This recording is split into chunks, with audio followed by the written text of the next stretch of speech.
So I'll be comparing the newly announced KingKong X with one of the best 5G rugged phones of all time, the Oukitel WP30 Pro.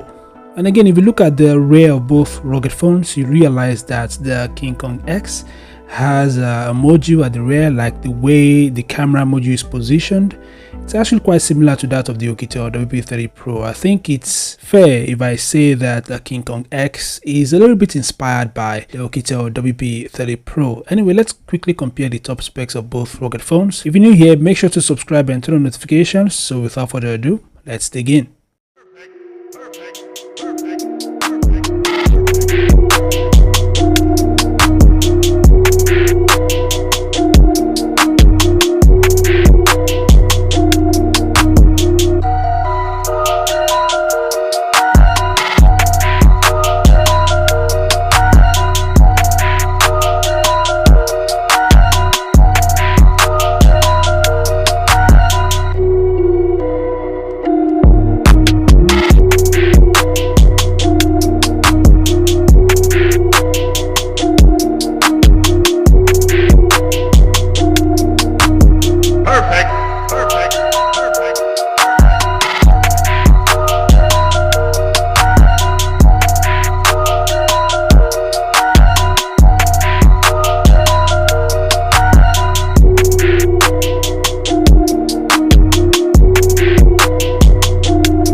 So there we go, guys. Which of the two devices do you think is best in your opinion? Feel free to share your thoughts in the comment section below. Thanks for watching, and I'll see you guys in the next update. Peace out.